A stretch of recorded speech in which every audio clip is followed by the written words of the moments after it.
Get BIN News Now on demand 24/7 on the iHeartRadio app.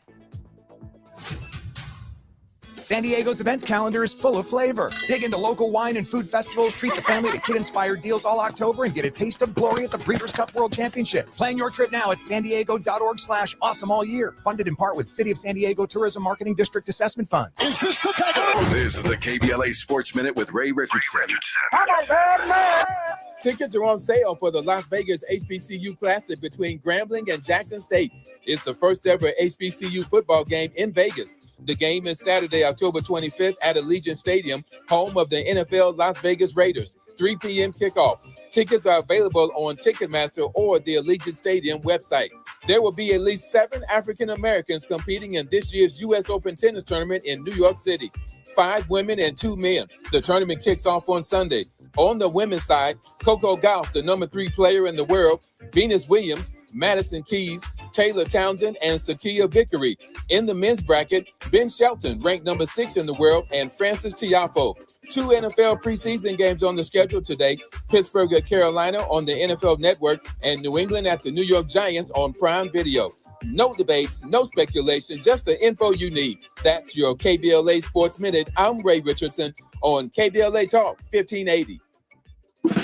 Are you ready to be a part of the conversation that will help shape our nation's future? Get ready to join us for the Left Coast Forum, Saturday, October 25th at LA Trade Tech, where progressive voices will come together to tackle the issues that matter most to working families across Los Angeles and beyond. From economic justice to climate action, from healthcare to housing, we're bringing together the brightest minds and most passionate advocates for real solutions and real change. With workshops, 2 major keynote addresses, and a closing reception with great music and good food. It's the Left Coast Forum, where your voice matters and your ideas take action. Saturday, October 25th at LA Trade Tech. Brought to you by KBLA Talk 1580 and the LA Progressive. The future won't wait, and neither should you. Mark your calendar now to be there and be heard. Stay tuned to KBLA Talk 1580 for more details.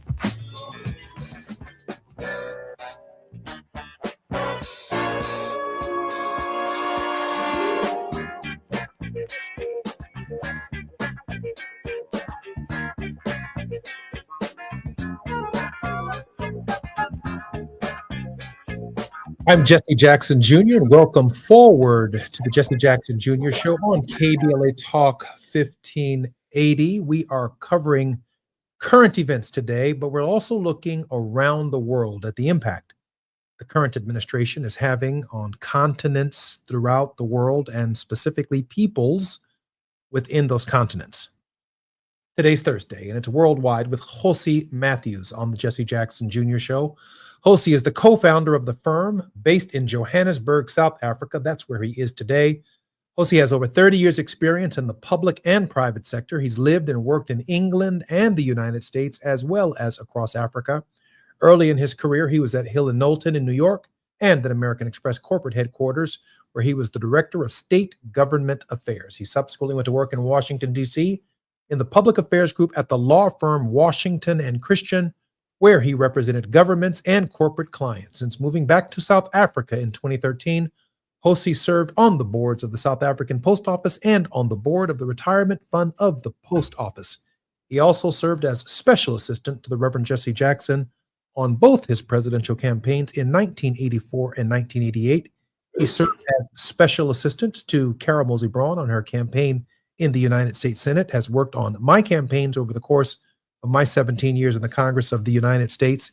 And so if there ever was a person who had global experience and is on the ground in other continents around the world to give us a perspective that matters to who we are here domestically in the United States, here in Los Angeles, is Jose Matthews, live from Johannesburg.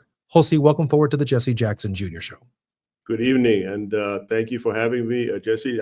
Little correction, this evening I'm actually in Cape Town, which is on the coast, a city you know very well because you were here when it is so beautiful.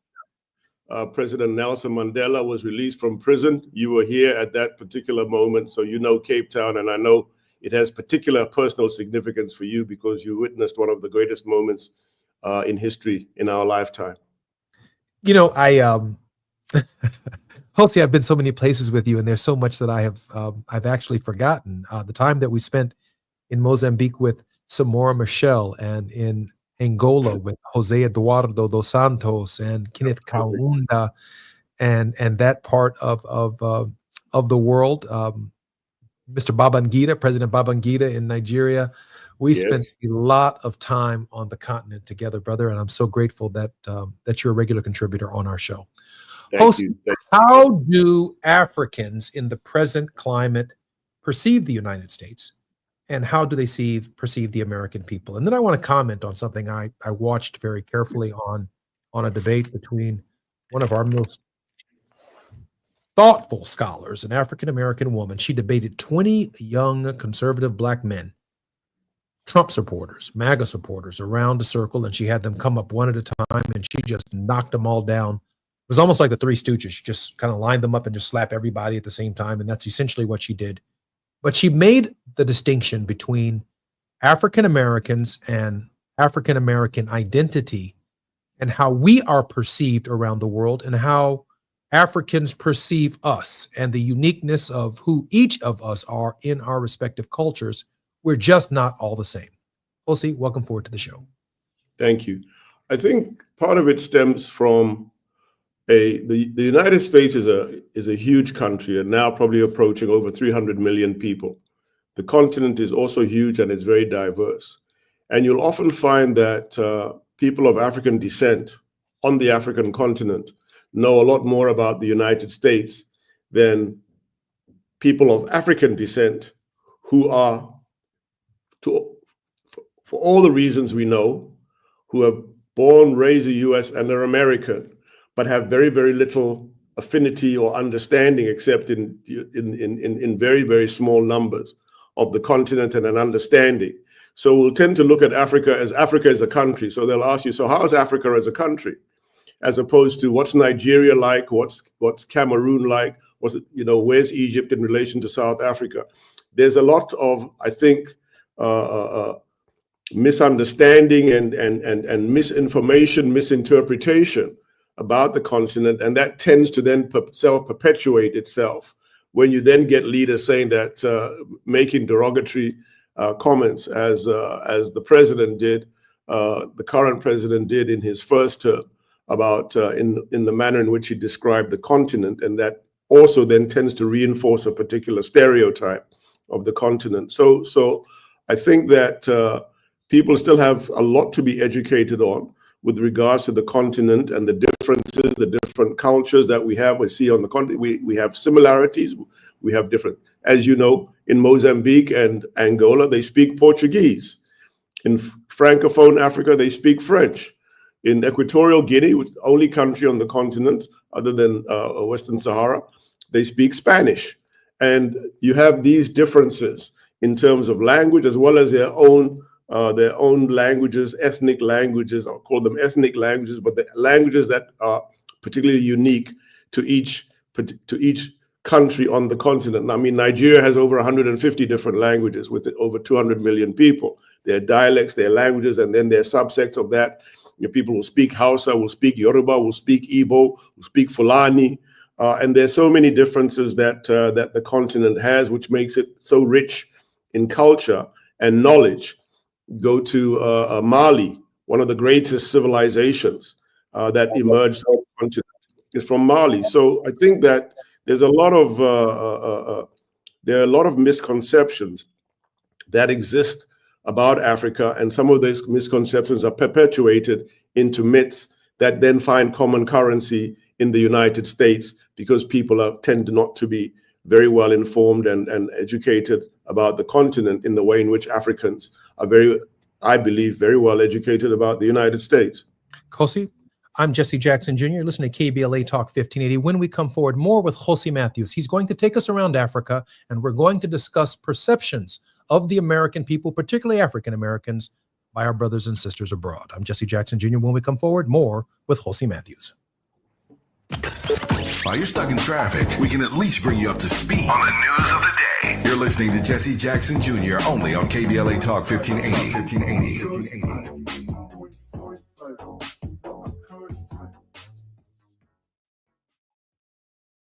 This is the story of the one.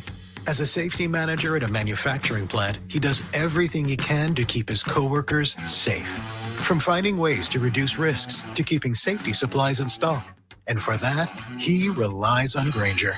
Grainger offers a broad range of quality products and next-day delivery, so he can always play it safe. Call 1-800-GRAINGER, click Grainger.com, or just stop by. Grainger, for the ones who get it done. Still getting around to that fix on your car? You got this. On eBay, you'll find millions of parts guaranteed to fit. Doesn't matter if it's a major engine repair or your first time swapping your windshield wipers. eBay has that part you need, ready to click perfectly into place for changes big and small. Loud or quiet, find all the parts you need at prices you'll love. Guaranteed to fit every time. But you already know that. eBay. Things people love. Eligible items only. Exclusions apply. At Charmin, we heard you shouldn't talk about going to the bathroom in public, so we decided to sing about it. Charmin Ultra Strong. You can use less, better than the rest. Charmin Ultra Strong. Your booty past the clean test. Salmon weave texture, it's the best. Study up, teach a lesson on fresh. Your booty past the clean test. Yes, sir. Charmin Ultra Strong. Charmin Ultra Strong with diamond weave texture cleans better than the leading one-ply brand, so you can use less. Enjoy the go with Charmin. Oh, could this vintage store be any cuter? Right? And the best part, they accept Discover. Accept Discover? In a little place like this? I don't think so, Jennifer. Oh, yeah, huh? Discover's accepted where I like to shop. Come on, baby, get with the times. Right. So we shouldn't get the parachute pants? These are making a comeback. I think. Discover is accepted at 99% of places that take credit cards nationwide. Based on the February 2025 Nielsen report. Let's go! You're still glowing, flirting, grooving. You still got it. But your immune system weakens as you age, making it harder to fight flu, pneumococcal pneumonia, RSV, and COVID-19. Vaccines are a key part of any health routine and help strengthen your immune response. Ask your doctor or pharmacist which vaccines you need. Schedule in minutes at vaxassist.com. Sponsored by Pfizer. This is the story of the one. As a safety manager at a manufacturing plant, he does everything he can to keep his coworkers safe. From finding ways to reduce risks to keeping safety supplies in stock. And for that, he relies on Grainger. Grainger offers a broad range of quality products and next-day delivery, so he can always play it safe. Call 1-800-GRAINGER, click Grainger.com, or just stop by. Grainger, for the ones who get it done. Now back to more of Jesse Jackson Jr. on KBLA Talk 1580.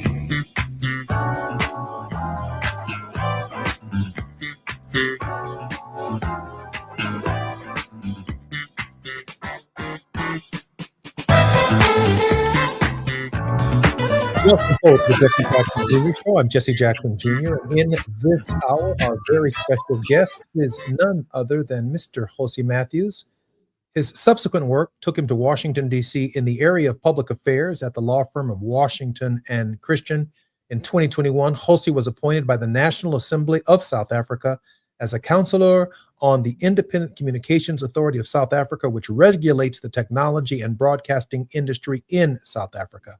Jose has also served as the group chief executive of the Passenger Rail Agency of South Africa, and he is an extraordinary friend and a great friend of the show. Jose, welcome forward to the Jesse Jackson Jr. Show. Thank you. Thank you for having me. So, Jose, we have a tendency in the United States to have a broad stroke when we talk about Africa, particularly as African Americans. You've said within Nigeria, for example, there are literally hundreds of dialects, hundreds of languages, and multiple cultures. And yet here we just refer to Africa in one big broad stroke, ignoring the fact that in Libya and Egypt, our Arab brothers and sisters also consider themselves African in that part of the world. They may not be sub-Saharan African, that is south of the Saharan desert, but they too are Africans. These misconceptions, by the way, play a significant role in our understanding of the continent. And when the president of the United States speaks about Africa in derogatory terms, we must acknowledge that he cannot possibly be talking about the entire continent. In fact, he's not talking about the continent at all. He's probably referring to some kind of Tarzan movie. Is that your thoughts on that as well? Oh yes, it's a completely misplaced and unfortunate expression of a view. In fact, a view that's not even pre-colonial. It's so antiquated and totally defies all logic and common sense that anybody would want to make such statements that are just a barefaced lie by any stretch of the imagination. So Africa is not only rich in cultures, it's rich in natural resources, it's rich in intellectual capacity. If you go to even some of the hospitals in the United States, you'll find doctors from all over the continent, whether they're from Nigeria, from South Africa, and similarly in England, you'll find some of the most well-qualified nurses. That trained on the continent and have got great experience, and people who have achieved great success as well in business, in banking, who come from the continent and are very, very successful. And that sort of view is actually so outmoded that I don't think we should really even spend any time talking about it, because you and I both know from our own personal knowledge and the privilege that we've had in traveling across the continent over the last 45 years, that we know how rich the continent and diverse it is, and that those kind of ideas, sort of a Cecil Rhodes type mentality that just sees Africa as some sort of outpost somewhere, that does not reflect the reality of the situation. I remember when you and I were traveling with Reverend Jackson to Cuba, and we met with Fidel Castro, and he took us to the Isle of Youth, where they were training doctors and medical professionals from the continent to return to the continent. And they were producing more doctors and health professionals than any other country in the world. But most importantly, they were providing a vital need on the African continent in ways that the United States, in ways that the West itself, including Western Europe, was not providing. And yet we had this period during the Cold War where the United States had positioned itself against Cuba, against Fidel Castro, certainly during the Kennedy era, and the era continued for many decades after that. The reality is Castro's outreach on the continent of Africa was about saving lives and about providing hope for people in ways that the American people had no full appreciation.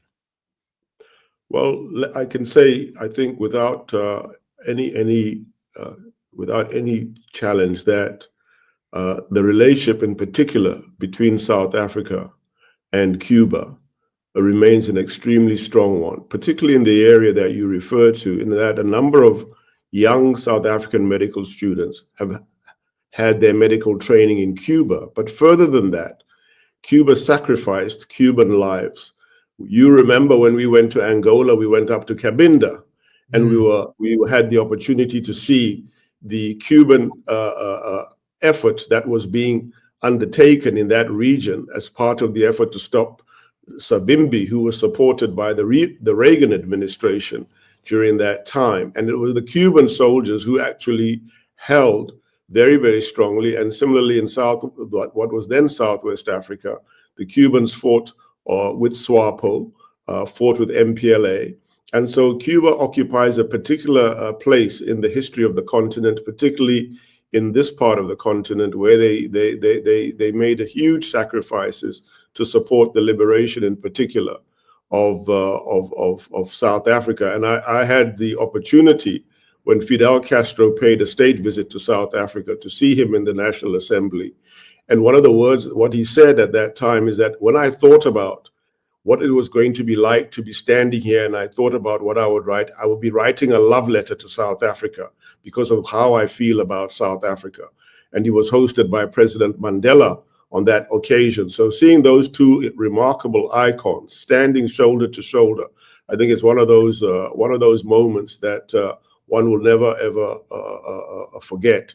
And Cuba occupies a particular significance to South Africa, in terms of the relationship, standing with South Africa in the darkest times of the struggle, and really, really making huge sacrifices on our behalf. Jose, let me fast forward now to 2025, 2026, and the present era. President Donald Trump, as you know, has threatened, if he has not done it already, to close a number of embassies on the continent in various countries. There's not one embassy that represents America in the United States. Each of these countries, by and large, have a United States ambassador and representative who represents the interests of the United States. And yet, because of Donald Trump's broad stroke, he has, in his mind, in his limited thinking, begun a process of disconnecting, if you will, or ending diplomacy between many of these countries who provide critical resources to the U.S. economy and have greatly enhanced American and global ways of life. Your thoughts about America withdrawing from this part of the world?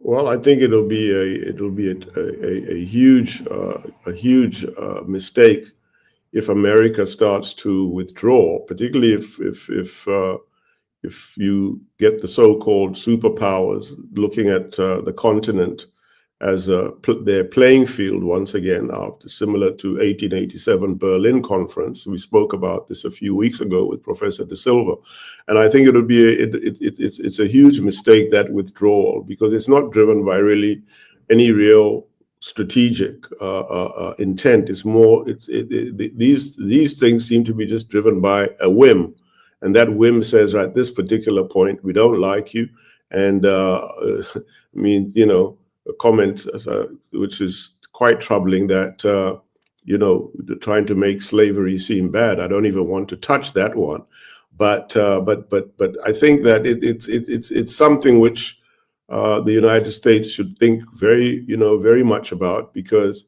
Africa has been a strong ally. The continent has been. South Africa has been a strong ally to the United States, but also has relationships as a sovereign country with other countries. So we tend to now look at that as what's going to come next on the part of the United States. Yes, we see that they would like to get their hands on critical minerals, particularly from the Congo. What is that role there with we're trying to achieve a peace? Is it really driven more by the objectives around acquiring, critical minerals, or is there really a strategic motivation behind that? So it's very difficult to pinpoint the rationale that exists around American foreign policy, particularly with respect to the continent. But you start to see a lot of these things even in other countries. If we look at the imposition of tariffs, again, of 50% tariffs on India. Now, what is India doing? India is moving closer to Russia and to China. So that represents a huge shift, because it seemed at the beginning of this administration that they were courting Prime Minister Narendra Modi very, very closely, but now they've gone in a totally opposite direction. So it's very difficult to pinpoint how American foreign policy is being developed, how it's being implemented, what is the end game in that, and even as recently as the meetings that were held in Washington on Monday, where I must say that it was one of what I guess my son's generation call FOMO, fear of missing out. All the European leaders ran to Washington, ostensibly to support President Zelensky, but I think more of a fear of what will Trump do if we're not there, and what will happen. So there's these kinds of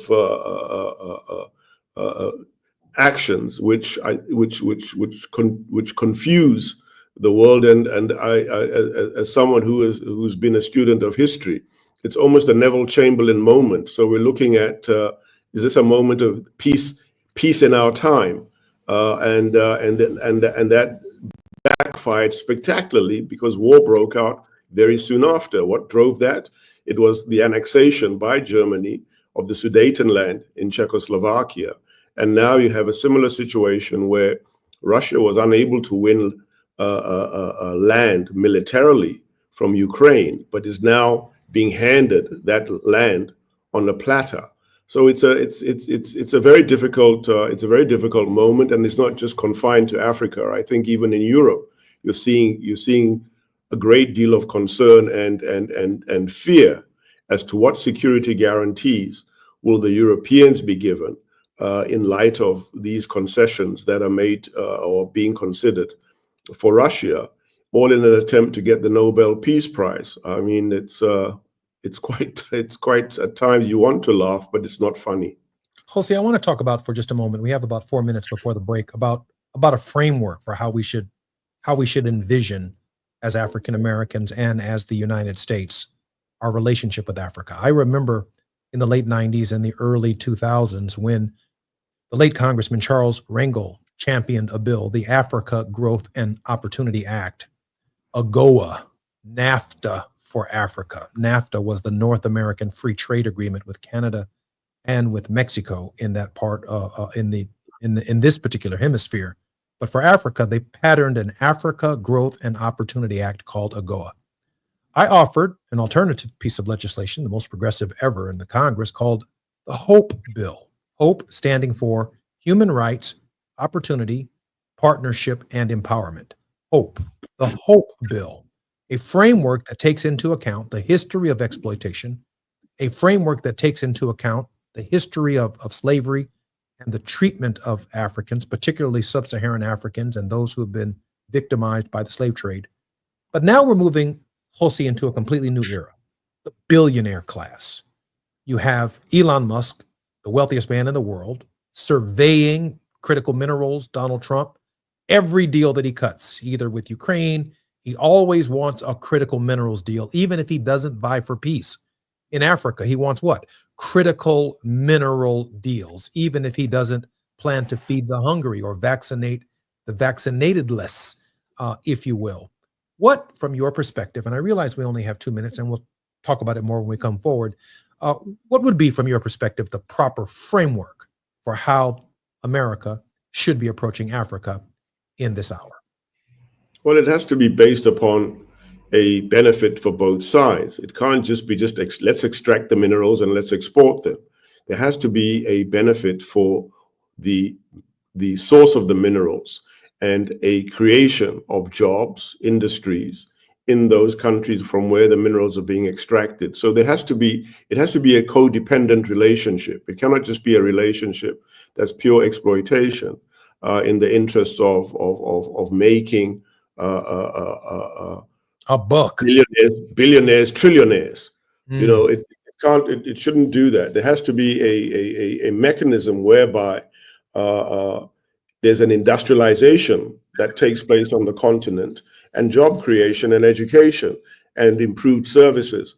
So it shouldn't just be really about what can we get out of it, and where, you know, we're the ones who are going to we'll benefit and the devil take the hindmost. That's not a relationship that's built on balance and mutual benefit. I'm Jesse Jackson Jr. You're listening to the Jesse Jackson Jr. Show. In this hour, our very special guest is none other than Jose Matthews. He's on with us live today from Cape Town, South Africa. We've been surveying the continent, but we're also surveying U.S. policy and the treatment of Africans in the Trump era. When we come forward, more with Jose Matthews. The biggest names, the best conversations. You're riding with Jesse Jackson Jr. on KBLA Talk 1580.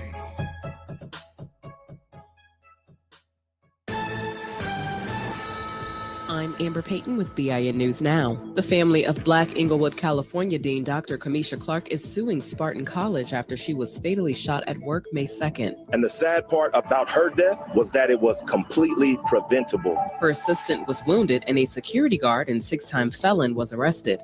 The suit claims the school was negligent in hiring him. A federal judge has dropped the most serious charges against former Louisville, Kentucky detectives Joshua Janes and Kyle Meany in the Breonna Taylor case. Janes still faces charges of falsifying the warrant and civil rights violations that could mean up to 25 years in prison. And New York Governor Kathy Hochul vowed to fight back after Texas Republicans approved a new map adding 5 GOP seats, calling it, quote, a last gasp of a desperate party, end quote. Democrats in California are also weighing similar moves backed by former President Obama. Get BIN News Now on demand 24/7 on the iHeartRadio app. San Diego's events calendar is full of flavor. Dig into local wine and food festivals, treat the family to kid-inspired deals all October, and get a taste of glory at the Breeders' Cup World Championship. Plan your trip now at sandiego.org/awesome all year. Funded in part with City of San Diego Tourism Marketing District Assessment Funds. This is the KBLA Sports Minute with Ray Richardson. Tickets are on sale for the Las Vegas HBCU Classic between Grambling and Jackson State. It's the first ever HBCU football game in Vegas. The game is Saturday, October 25th at Allegiant Stadium, home of the NFL Las Vegas Raiders. 3 p.m. kickoff. Tickets are available on Ticketmaster or the Allegiant Stadium website. There will be at least 7 African Americans competing in this year's U.S. Open tennis tournament in New York City. 5 women and 2 men. The tournament kicks off on Sunday. On the women's side, Coco Gauff, the number 3 player in the world, Venus Williams, Madison Keys, Taylor Townsend, and Sakia Vickery. In the men's bracket, Ben Shelton, ranked number 6 in the world, and Francis Tiafoe. 2 NFL preseason games on the schedule today. Pittsburgh at Carolina on the NFL Network, and New England at the New York Giants on Prime Video.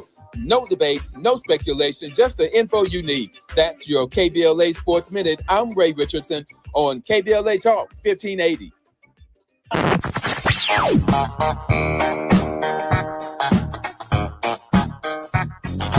This is KBLA Talk 1580. Talk radio. That's music to your ears. We're unapologetically progressive. KBLA Talk 1580. Are you ready to be a part of the conversation that will help shape our nation's future? Get ready to join us for the Left Coast Forum, Saturday, October 25th at LA Trade Tech, where progressive voices will come together to tackle the issues that matter most to working families across Los Angeles and beyond. From economic justice to climate action, from healthcare to housing, we're bringing together the brightest minds and most passionate advocates for real solutions and real change. With workshops, 2 major keynote addresses, and a closing reception with great music and good food. It's the Left Coast Forum, where your voice matters and your ideas take action. Saturday, October 25th at LA Trade Tech. Brought to you by KBLA Talk 1580 and the LA Progressive. The future won't wait, and neither should you. Mark your calendar now to be there and be heard. Stay tuned to KBLA Talk 1580 for more details. Attorney advertising. Prior results do not guarantee future outcomes. Founded in Los Angeles in 1986, litigation powerhouse Quinn Emanuel has deep roots in the Los Angeles community. Since 2007, we have litigated some of the largest fires on the West Coast. We are proud to be the only AmLaw 100 firm in the country to represent wildfire victims, giving affected individuals, families, and businesses the same focus and individualized attention we devote to our Fortune 500 clients. BTI Consulting has repeatedly recognized Quinn Emanuel as among the 4 law firms in-house counsel least liked to oppose in any litigation, and we are often deemed the most feared. And after securing over $80 billion for our clients in various matters firm-wide, we understand why. If you have been affected by the recent wildfires in Altadena and the Palisades and would like to discuss your situation further, please contact wildfire support at QuinnEmanuel.com or call us at 213-443-3050. Quinn Emanuel is proud to sponsor Conversation Live Altadena Rising with James Farr on KBLA Talk 1580. Attorney advertising. Prior results do not guarantee future outcomes. You gotta dip your chicken strips.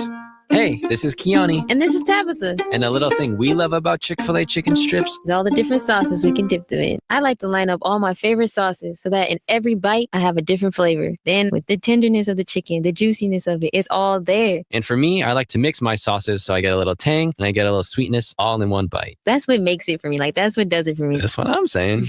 It's the summer of Chick-fil-A chicken strips and sauces. Order now on the Chick-fil-A app. Real guests paid for their testimonials. You're listening to Jesse Jackson Jr. on KBLA Talk 1580.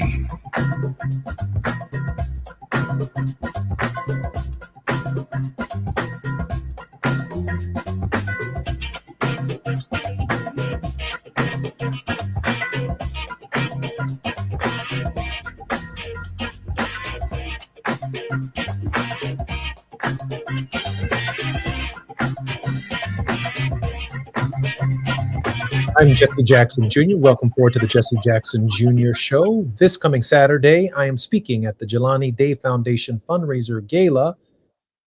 This Saturday, 8/23/25 in I believe it's Homer Glen, Illinois. This request came to me by way of KBLA and Tavis Smiley. Jelani Day, his mother, who was on our show as a very, very special guest just about a week or so ago, maybe 2 weeks, she lost her son, whose career and whose life was one of great hopes and of great expectations, did not come home one night. And the investigation has led to a dead end. His body was found several days later in a river, missing organs. His face was partially removed. His car was not where it was believed that he was. And the investigation in this small town seemingly has stopped. It has drawn the attention of KBLA. It's drawn the attention of the Rainbow Push Coalition, the National Action Network, and organizations around the country. And I will be their guest speaker this week.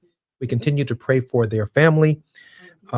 And I want to let the family know that we are praying for them. Look forward to spending some time with them. And we will do that this coming Saturday. Our very special guest in this hour is Josie Matthews. Josie is one of our contributors here. We're worldwide on this thought-provoking Thursday with Josie Matthews. Josie, welcome forward to the Jesse Jackson Jr. Show.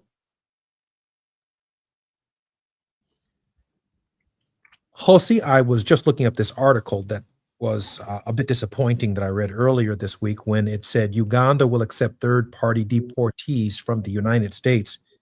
And the article reads, Uganda will accept migrants from other countries who are deported from the United States. The Ugandan Ministry of Foreign Affairs Secretary Biageri Vincent Wazwa said the agreement was in respect to third country nationals who may not be granted asylum in the United States, but are reluctant to or may have concerns about returning to their countries of origin. White House Border Czar Tom Homan previously told Politico the administration is looking to make deals with many countries to accept migrants who the U.S. deports and whose home countries are either unwilling or unable to accept them back. The Trump administration has increasingly leaned on these third countries amid the president's bid to dramatically increase deportations, including hundreds of Venezuelan immigrants sent to the notorious Salvadorian CICAT prison in March. If there is a significant public threat in national security, Homan said, there's one thing for sure, they're not walking the streets of this country. We'll find a third safe nation to send them to, and we're doing it, Homan said. How is the continent reacting to the idea that it could be very well housing international immigrants who are being deported from the United States to their countries by agreement? I think it's absolutely it's something which no one on the continent understands or accepts. We have our own issues around migration. South Africa in particular has significant issues around migration, illegal migration in particular. And it really boggles the mind why Uganda would allow this to happen. With each African country has got their own set of problems, as do many other countries. The Conservative government in England tried the same thing to take migrants to Rwanda, and the English courts rejected that. It's only now it seems that America is doing that. It's been sending them to El Salvador, but now seems to have found a willing ally in Uganda for whatever reasons. One wonders what's the quid pro quo that's been offered for this to happen. But it's not universally welcomed by any African country. I would imagine, but we would find ourselves in a very, very difficult situation if we start.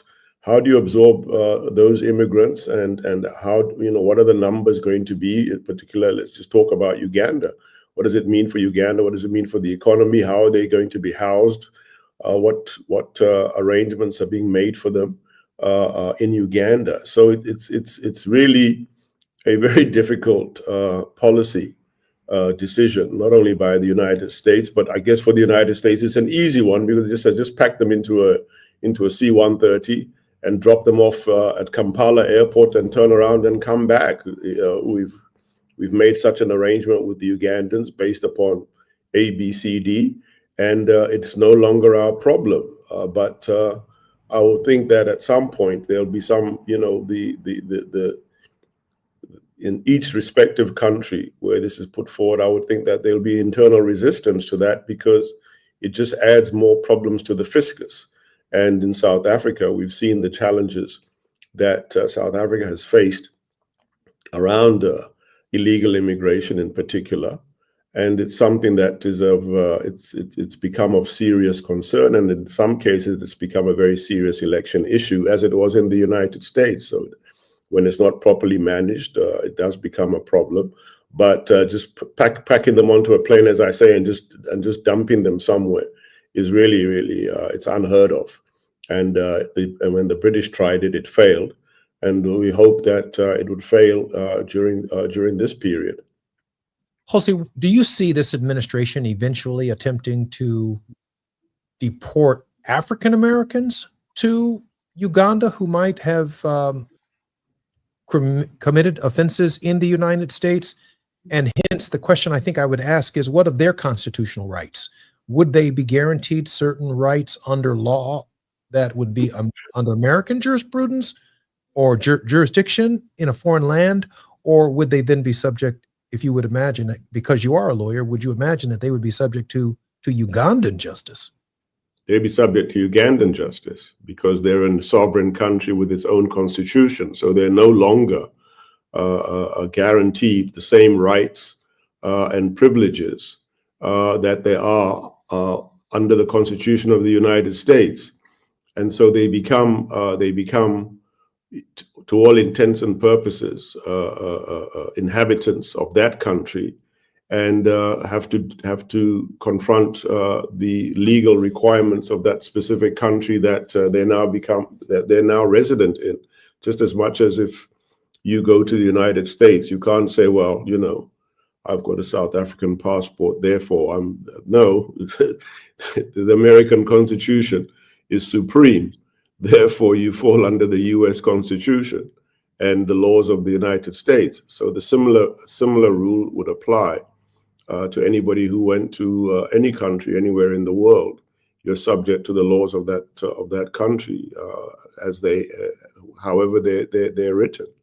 And as you know, here in the United States, we have a constitutional prohibition against cruel and unusual punishment. So even our inmates in the worst facilities, or even in the low facilities, are entitled to medical care. They're entitled to vaccinations. If there is COVID outbreak in the nation, the inmate population is entitled to vaccinations.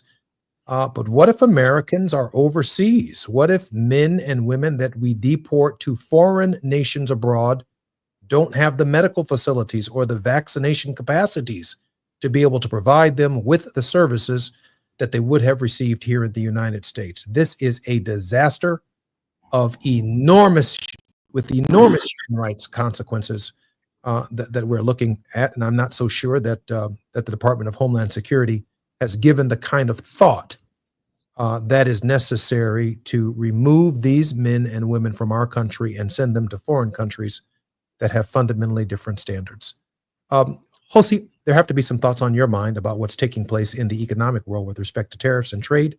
I do know that we have another segment when we come forward, and I'm really interested in what your thoughts that are happening globally with respect to the nation, the economy, the world, what tariffs and the ramifications are on the continent of Africa. I'm Jesse Jackson Jr. When we come forward, more with Jose Matthews. While you're stuck in traffic, we can at least bring you up to speed on the news of the day. You're listening to Jesse Jackson Jr. only on KBLA Talk 1580.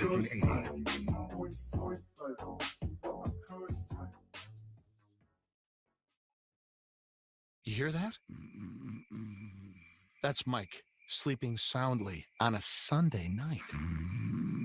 That's because Mike was smart this time. He took ZQL Ultra to fall asleep fast, stay asleep longer, and get the deeply restorative sleep he needs. So now he wakes up refreshed and ready to conquer Mondays. Let's do this Monday. ZQL Ultra. Not for colds, just for sleep. Really great sleep. Use as directed. Keep out of reach of children. Some things can steal your sunshine. Ugh, I just got my hair done. Sorry, the cooler's broken. Anyone see my flip-flops? Anyone? But COVID-19 can steal a lot more. I just took a COVID test. Ugh. Prescription medications for COVID exist. If you test positive this summer, ask your doctor if they're right for you. Visit Pfizerforall.com/COVID-19 to learn more. Sponsored by Pfizer. If you're an adult in need of an accredited high school diploma, the Los Angeles Public Library can help. You can earn one for free in as few as 5 months online with 24/7 access. You also get a personal academic coach plus special training focused on 9 in-demand industries, as well as a resume and cover letter to advance your career. Visit the website at lapl.org/diploma. That's lapl.org/diploma.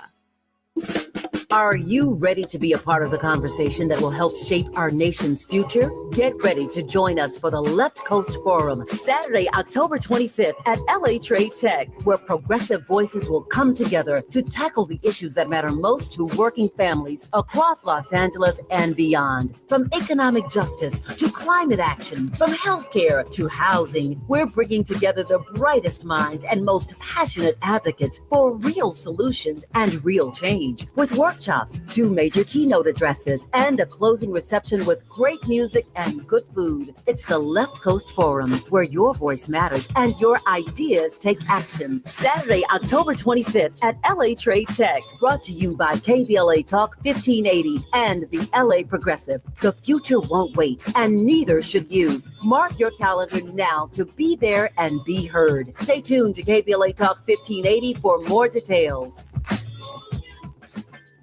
Hey there, Los Angeles. This is James Lucky Jr., publisher and editor of Los Angeles News Observer.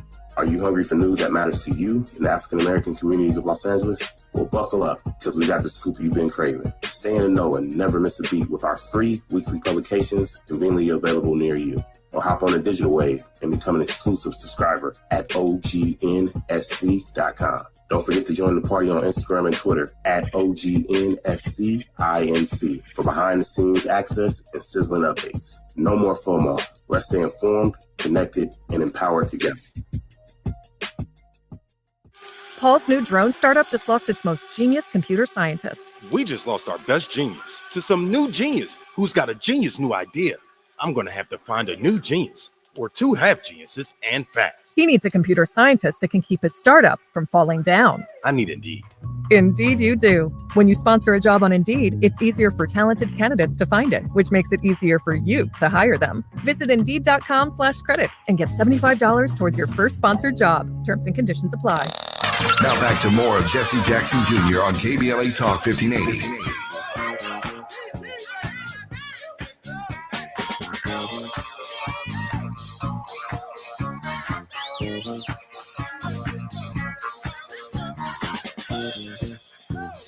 Jr., welcome forward to the Jesse Jackson Jr. Show on KBLA Talk 1580. In the next hour, we will have the World House with Dr. Johnny Mack. We'll be talking about the meta-logic of Dr. King's struggle against the triple evils of poverty, racism, and militarism. And quite frankly, it is more relevant today than when it was when Dr. King said it almost 55, 60 or so years ago. Johnny Mack is our very special guest in the next hour. In this hour, our very special guest is none other than Jose Matthews. Jose is our regular contributor. He has a BA degree in honors in politics from Warwick University in England and a master's degree in public administration from the John F. Kennedy School of Government at Harvard University. He's also a lawyer. Jose, welcome forward to the Jesse Jackson Jr. Show. Thank you, and it's really a pleasure to be here. Jose, in this final segment of our show, we have approximately 10 minutes. I want you to share with our audience your expertise in the area of global economics and what we're looking at as Donald Trump, his administration, the West to an even lesser degree, but Donald Trump more specifically, is engaged in a reformation, a transformation, if you will, of the global economy. Oh, I think that's without question. If one could take the view that what we're now seeing is a reset of the global economic system, not seen since the 1945 Bretton Woods Agreement. So he's completely upended all the norms around international trade, tariffs, and the economic system in the last 8 months, with the imposition of tariffs across the board and no country has been exempt from these. And what has happened is that you've seen different scales in terms of the application of tariffs. So Japan gets at a certain ratio, India now is at 50%, South Africa is at 30%. And it is not reflective of the size of those economies, particularly with respect to the African countries, where the economies or the scale of trade is not as great as it is between China and the United States, or India and the United States, or Japan or South Korea. So this is having a very destabilizing effect on global economic systems, and it may ultimately lead to a global recession as countries scramble to keep up. And the other danger that's created is that the tariffs that are imposed can be changed depending on a mood swing at this point. With respect to India, it seems that this is being driven by the fact that one of the large Indian conglomerates, Reliance, which imports oil from Russia, has been purchasing crude and refining crude, has been buying a huge amount of crude from Russia. And so to punish India, we're seeing an imposition of the 50% tariff hike on the Indian economy. Now, India has been a very important ally of the United States, given that where it sits in relation to China and Russia, India and its own size of its economy makes it a very significant a strategic power, as well as the conflict that potentially arose on the Indian subcontinent between Pakistan and India. So now you're pushing India away from the United States, and it seems that these policies are more driven as a counter to Russian or Chinese influence. You mentioned earlier the AGOA, which is a very important trade treaty for Africa. At the moment, most African countries are not sure if they'll be renewed in terms of AGOA and the ability to trade out. So countries like South Africa, which are exporters to the United States, particularly of agricultural products such as oranges, apples, and a wide range of other products, may see the imposition of these tariffs having a very negative effect, which will then trickle down into the rest of the economy, and you're going to see prices which have already started to spike in South Africa, spiking across the board. And ultimately, the countries will also face real fears of recession, which is not to say that we shouldn't put our own houses in order in terms of our economic performance, the management of our economies. That's important. We must do that. But at the same time, the nature of global trades means that if you sneeze, I catch a cold, and so it goes on. So we're sitting at a very, very inflection point insofar as what is going to happen next, and what's going to be the long-term impact of that when we assess it in 6 months from now, 12 months from now, 18 months from now, and then 24 months from now. What will this have meant for economies across the world? As you know, many elected officials, when they run for public office in the United States, we're often reminded that it's the economy, stupid. It's the economy, stupid. Can you share with us what the impact of some of these moves and these tariff and trade measures ultimately mean for the average person sitting around their table trying to consume just a basic meal? Well, it means there's going to be less to go around. So if you're getting, let's say, in South African terms, 10,000 Rand a month, which is approximately call it $500 a month in income. You've got to pay your monthly school fees. In some cases, you don't own your home, you've got to pay rent, you've got to pay electricity. We don't have a very well-developed transportation system. What we have are minibuses, which are referred to as taxis. They typically carry around 10 to 12 passengers, which speed people around a city like Johannesburg. then you've got to pay for that. It's quite expensive. Our public rail system has eroded over the years, so it's not been as reliable as it has been. So you've got to spend on transportation. You've got to then purchase the staples, which are bread, milk, meat, or what we call, it's a form, it's almost like a grits, but we call it millipap. You've got to purchase that, which is a staple diet. So you're stretching, and then if you've got a family of 4, you're stretching that, and it's having a huge impact. And then it's putting factories out of business. And what is then happening is that our unemployment rate goes up higher.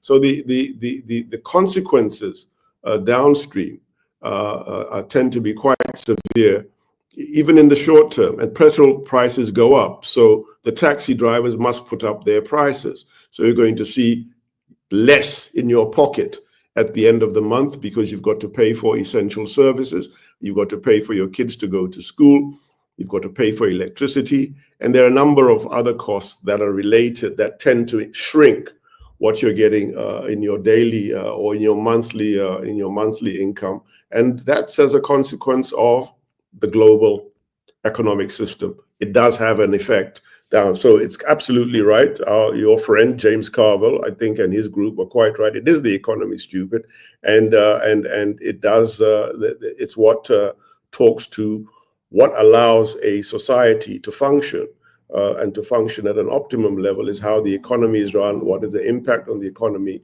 and citizens can enjoy a reasonable. Absolutely, poverty does trickle down.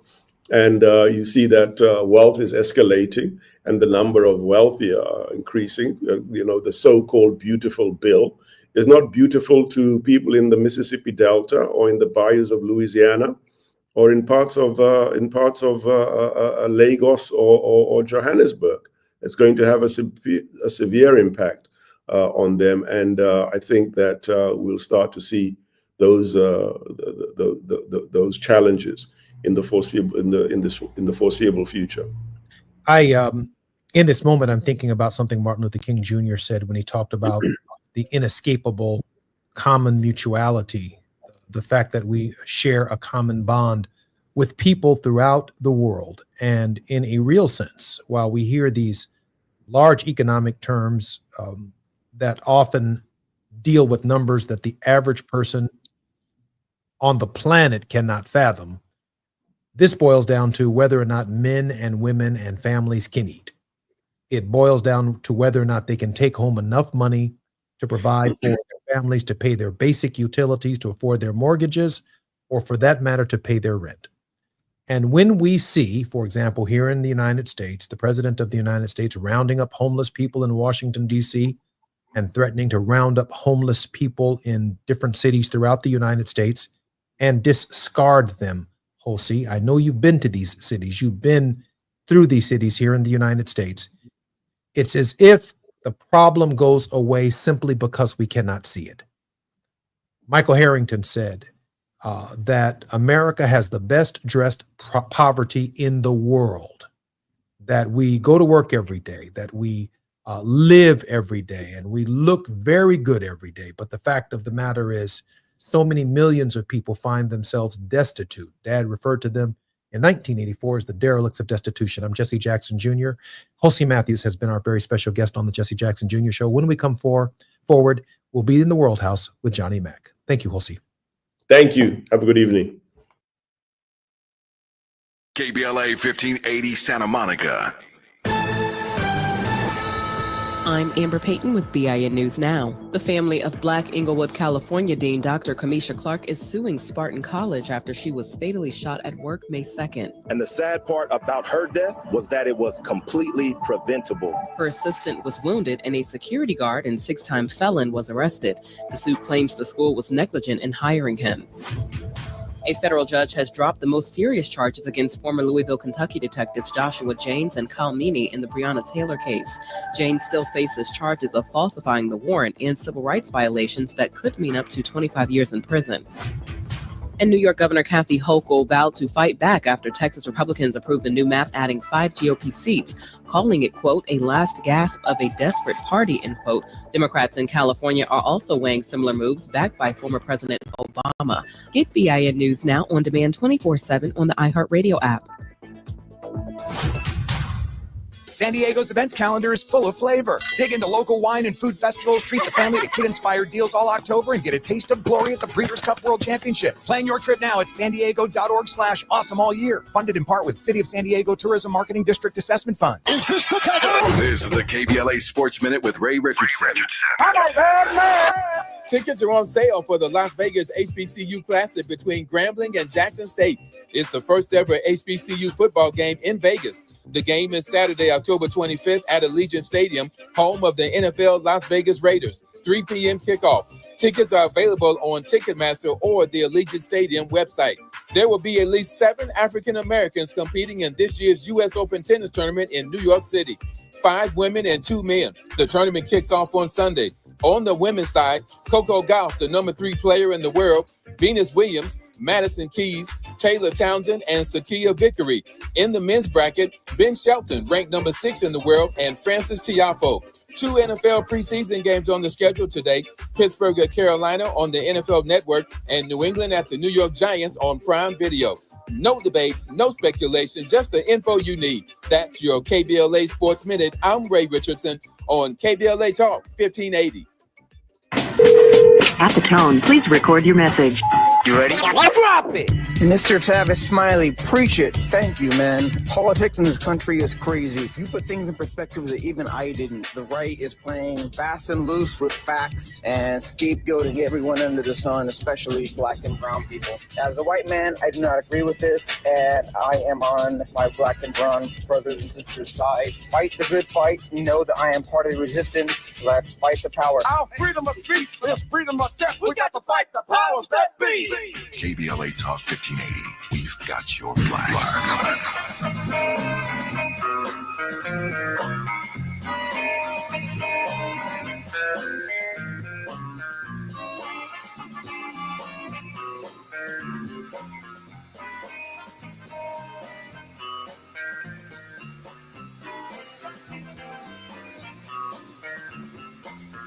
I'm Jesse Jackson Jr. Welcome forward to the Jesse Jackson Jr. Show on KBLA Talk 1580. This is our second hour, and we are now officially in the World House. In the second hour on this program, on Thought Provoking Thursdays, our principal guest is Johnny Mack.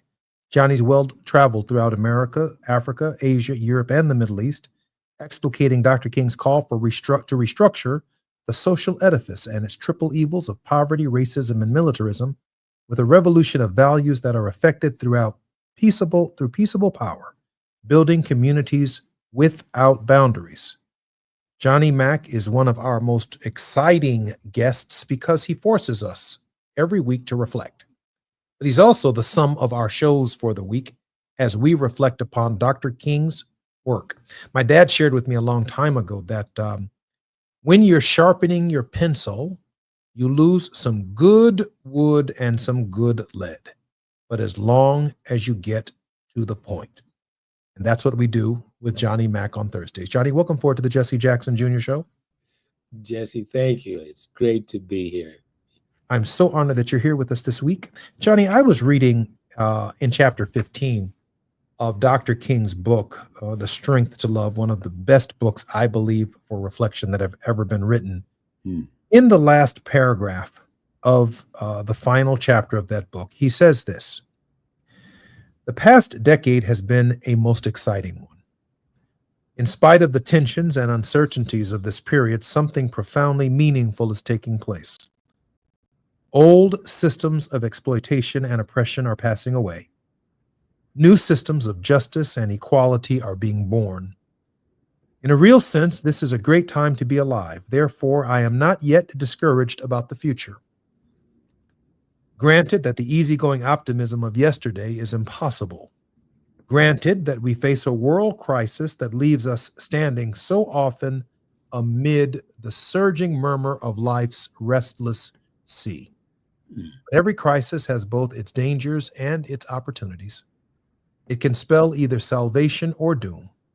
In a dark, confused world, the kingdom of God may yet reign in the hearts of men. Johnny Mac, these are dark times.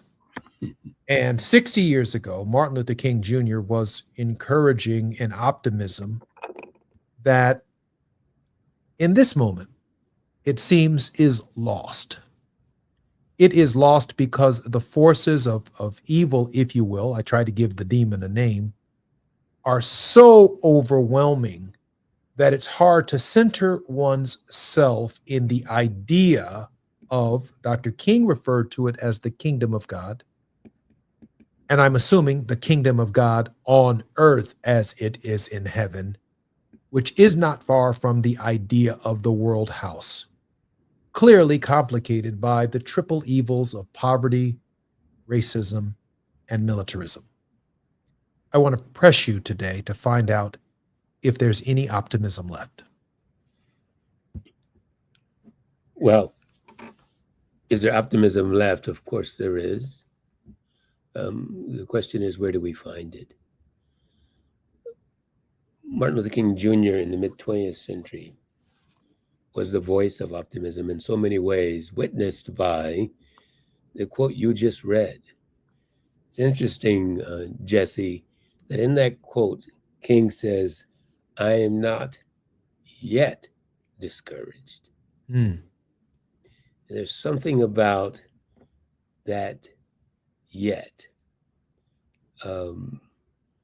as if in his own prescient way, as he was so often, he anticipated what might be that is now, which we are living.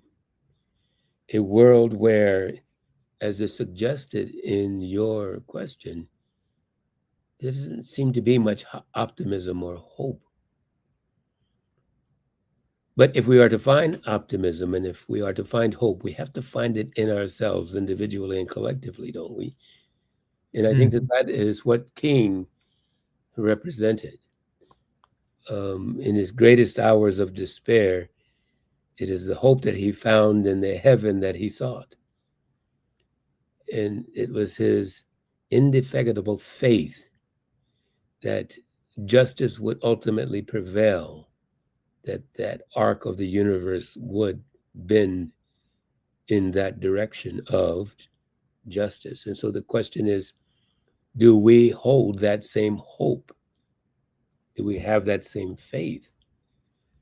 If we do, why is it that we do? And if we don't, why don't we? And I think exploring both of those questions in our conversation might be helpful, Jesse. I'm Jesse Jackson Jr. You're listening to the Jesse Jackson Jr. Show. Our very special guest in this hour is none other than Johnny Mac. Johnny, let me ask you this question, and I know we have about a minute before we come to break. In a previous show, you talked about us bending the arc of justice. It just doesn't bend on its own. We have to bend it ourselves. Absolutely, Jesse. Of course, those who believe that the arc of justice is bent by the hand of God, we certainly respect and honor their point of view and that faith. On the other hand, I think God works in cooperation with man, with humankind. And we have a responsibility to bend that arc. And the question is, how do we bend it? Again, it has to do with hope and it has to do with faith. My thoughts are the same. I'm Jesse Jackson Jr. You're listening to the Jesse Jackson Jr. Show on KBLA Talk 1580. We're talking with Johnny Mac today on the World House. Johnny has traveled the world. He has studied the metalogic of Martin Luther King Jr., and his thoughts matter now more than ever. I'm Jesse Jackson Jr. You're listening to the Jesse Jackson Jr. Show on KBLA Talk 1580. It's afternoon drive time with Jesse Jackson Jr. Only on KBLA Talk 1580. This is the story of the one. As a safety manager at a manufacturing plant, he does everything he can to keep his coworkers safe. From finding ways to reduce risks to keeping safety supplies in stock. And for that, he relies on Grainger. Grainger offers a broad range of quality products and next-day delivery, so he can always play it safe. Call 1-800-GRAINGER, click Grainger.com, or just stop by. Grainger, for the ones who get it done. Still getting around to that fix on your car? You got this. On eBay, you'll find millions of parts guaranteed to fit. Doesn't matter if it's a major engine repair or your first time swapping your windshield wipers. eBay has that part you need, ready to click perfectly into place for changes big and small. Loud or quiet, find all the parts you need at prices you'll love, guaranteed to fit every time. But you already know that. eBay, things, people, love. Eligible items only. Exclusions apply. At Charmin, we heard you shouldn't talk about going to the bathroom in public, so we decided to sing about it. Charmin Ultra Strong. You can use less, better than the rest. Charmin Ultra Strong. Your booty past the clean test. Salmon weave texture, it's the best. Study up, teach a lesson on fresh. Your booty past the clean test. Yes, sir. Charmin Ultra Strong. Charmin Ultra Strong with diamond weave texture cleans better than the leading one-ply brand, so you can use less. Enjoy the go with Charmin. Oh, could this vintage store be any cuter? Right? And the best part, they accept Discover. Accept Discover? In a little place like this? I don't think so, Jennifer. Oh, yeah, huh? Discover's accepted where I like to shop. Come on, baby, get with the times. Right. So we shouldn't get the parachute pants? These are making a comeback. I think. Discover is accepted at 99% of places that take credit cards nationwide, based on the February 2025 Nielsen report. Now back to more of Jesse Jackson Jr. on KBLA Talk 1580.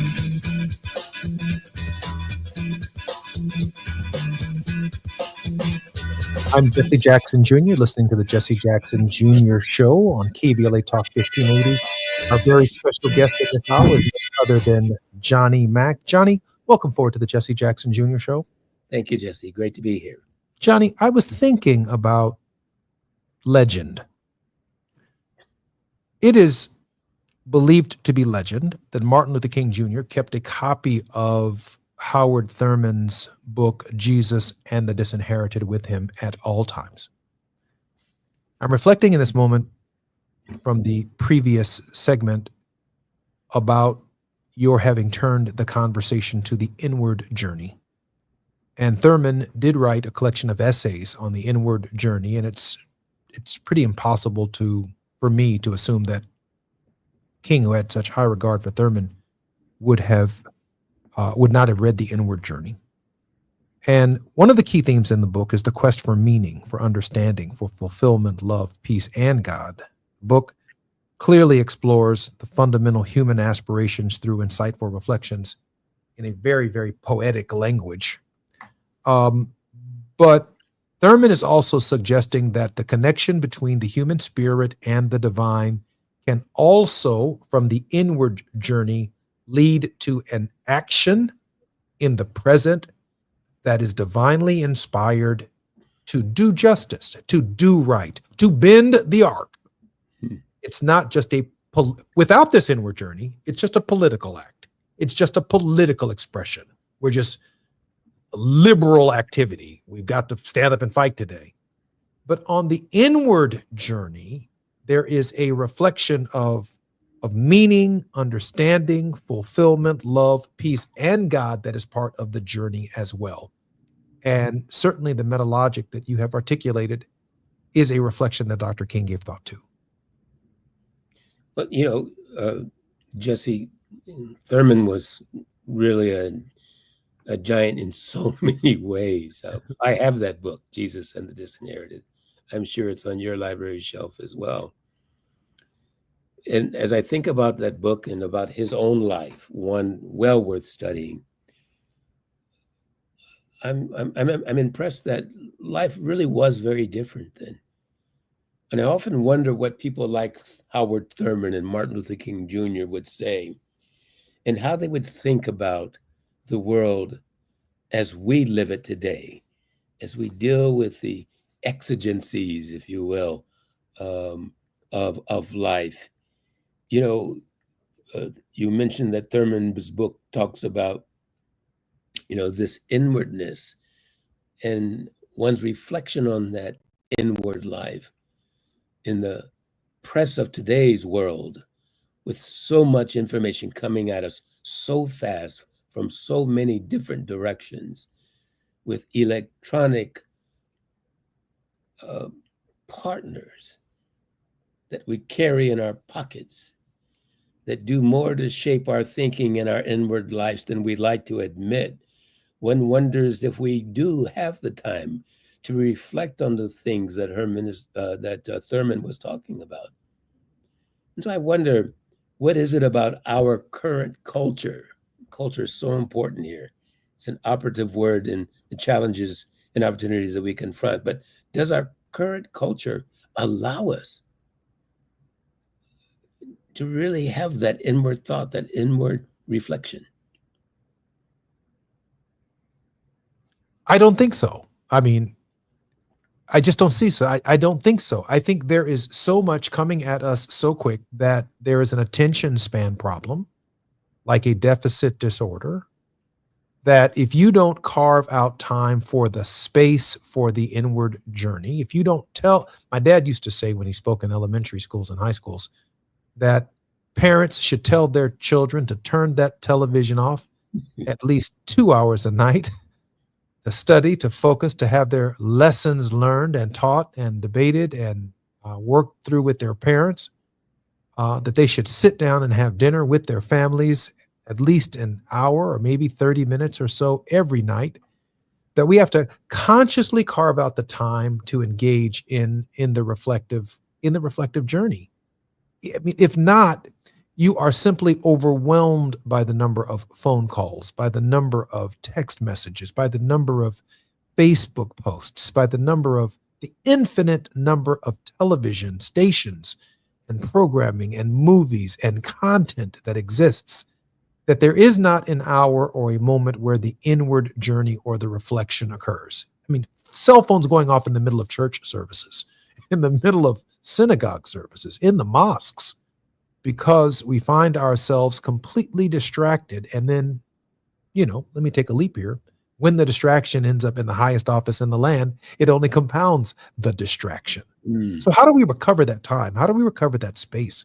How do we recover the inward journey? Because in the final analysis, beyond the philosophical conversation, I want to do something. I want to get out here and protest. I want to fight. I'm trying to find the right way to fight back. I want to encourage people to register and vote and take nonviolent action.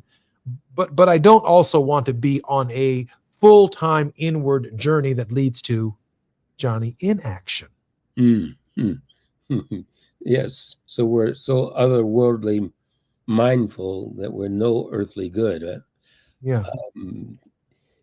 I think, Jesse, we talked last week, or perhaps we mentioned it the week before, the book by Yanis Varoufakis called Techno-Feudalism. It's really worth reading.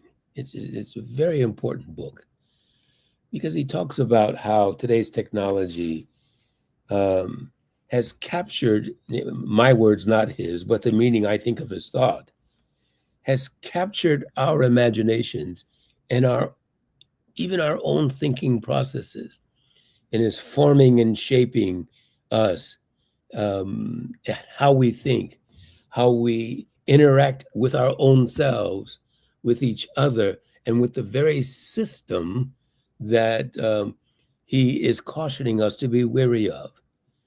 And so we are captivated by, and at the same time captured by, these new technologies, going back to Thurman and King, who at best were confronted with radio waves and television waves. Their greatest attention, they had to choose between three modest cable networks. And AM and FM, AM and FM radio. AM and FM, whatever that is, right? Whatever that is. And so, Jesse, we are challenged. And we who talk about these things, I believe, have to find ways to make them simple enough for those who listen to us and others who are a bit better informed or focused on these challenges and opportunities that shape our lives. At the end of the day, remember, we're arguing that the arc of the universe is bent by us, and we ain't doing much bending, it seems, especially if we're not focused on the fact that the arc even exists, let alone how we might bend it. So there's great work to do just in how we are imposed upon by today's technologies. I see some of that work occurring in some schools across the country that are now banning cell phones. I see some of that work in some evangelical communities where they are insisting on the 10 Commandments being discussed in classrooms. I think we ought to discuss all religious systems and engage in that moment of reflection. I don't think we should impose prayer on anyone. But I do think that there are movements afoot at a young age, encouraged obviously by adults who have seen the arc of misinformation, the arc of attention span limitations, to recover this kind of critical spiritual connection that allows people to make judgments. I'd like to make sure that I'd like to know that they make those judgments without racial bias, of course. I mean, to the extent that we can inculcate young people with the idea that love is central to the binding of the universe itself and not something that is unique to a particular racial group, but indeed an expression that we saw in such a profound way evidenced on the Jericho Road, our love for our neighbor. So I can't help all the way here in Chicago when Donald Trump throws homeless people or rounds homeless people up in Washington, D.C., I can't afford to not ask myself the question, what next? And where are they? And what are we doing to rehabilitate them or to provide them the decent, safe, and affordable housing that they need? Certainly moving them out of sight and out of mind, Johnny, is not the elimination of the problem. Of course not. Of course it is not. And I think you mentioned earlier about the interconnectivity among all humanity, which is something King fostered and reminded us of. We seem to forget that, Jesse.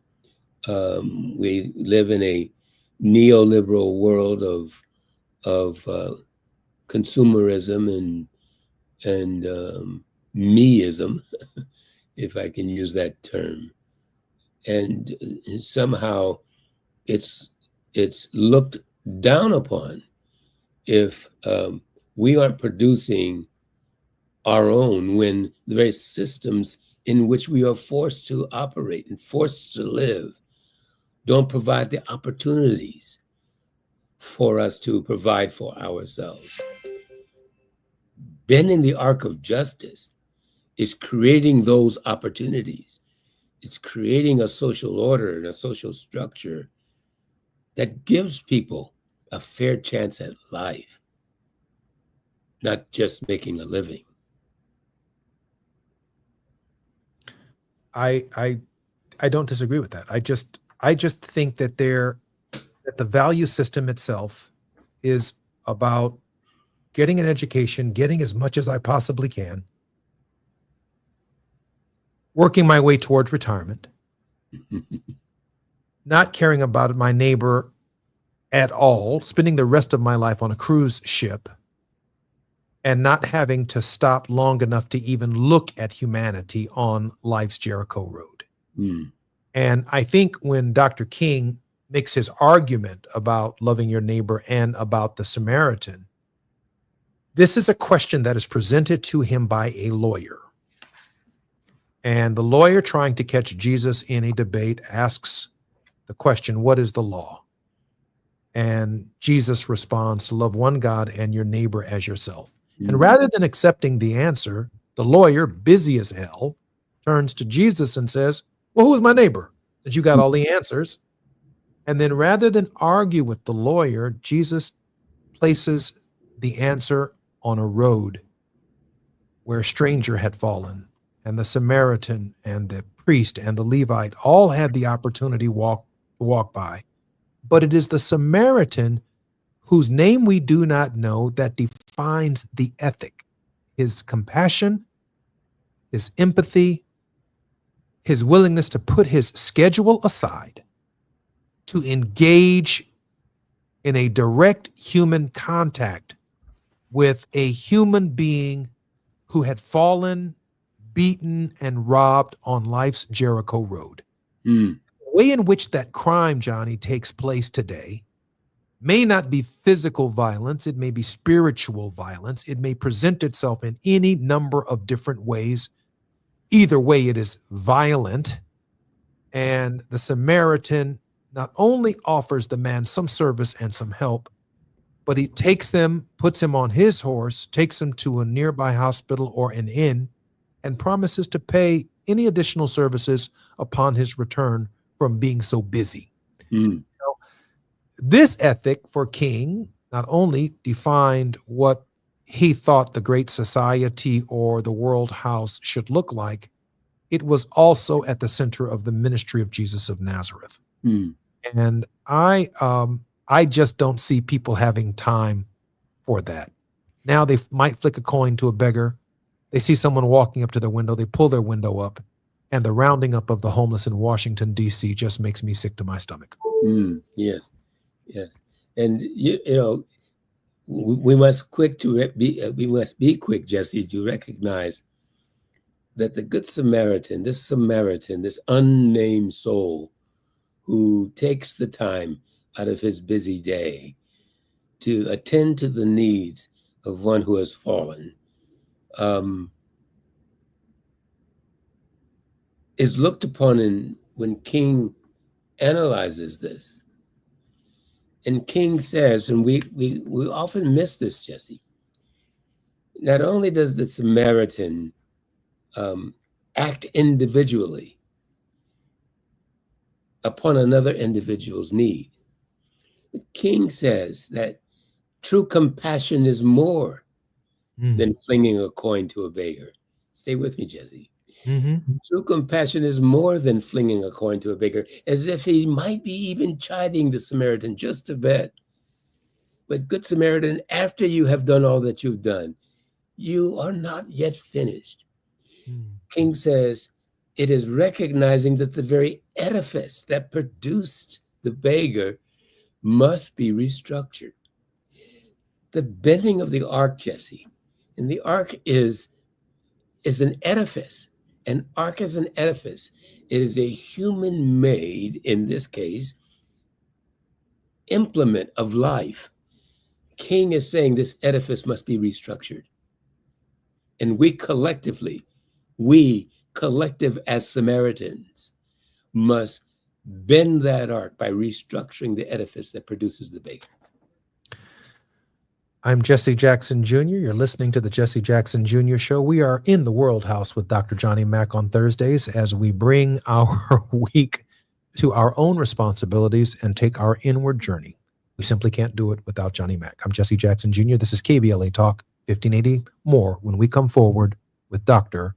Johnny Mack in the World House. It's afternoon drive time with Jesse Jackson Jr. Only on KBLA Talk 1580.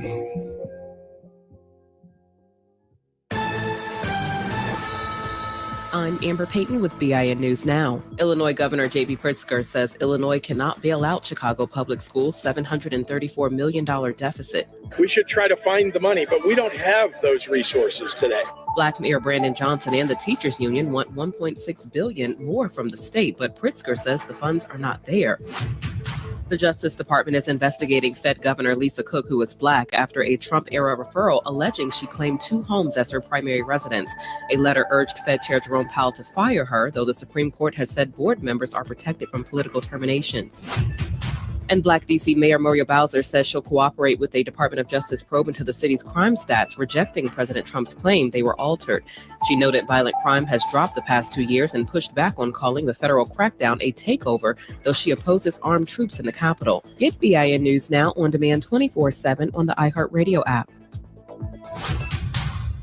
San Diego's events calendar is full of flavor. Dig into local wine and food festivals, treat the family to kid-inspired deals all October, and get a taste of glory at the Breeders' Cup World Championship. Plan your trip now at sandiego.org/awesome all year. Funded in part with City of San Diego Tourism Marketing District Assessment Funds. This is the KBLA Sports Minute with Ray Richardson. Tickets are on sale for the Las Vegas HBCU Classic between Grambling and Jackson State. It's the first ever HBCU football game in Vegas. The game is Saturday, October 25th at Allegiant Stadium, home of the NFL Las Vegas Raiders. 3 p.m. kickoff. Tickets are available on Ticketmaster or the Allegiant Stadium website. There will be at least 7 African Americans competing in this year's U.S. Open tennis tournament in New York City. 5 women and 2 men. The tournament kicks off on Sunday.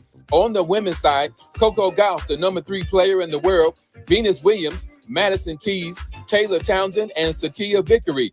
In the men's bracket, Ben Shelton, ranked number 6 in the world, and Francis Tiafoe. 2 NFL preseason games on the schedule today. Pittsburgh at Carolina on the NFL Network, and New England at the New York Giants on Prime Video. No debates, no speculation, just the info you need. That's your KBLA Sports Minute. I'm Ray Richardson on KBLA Talk 1580.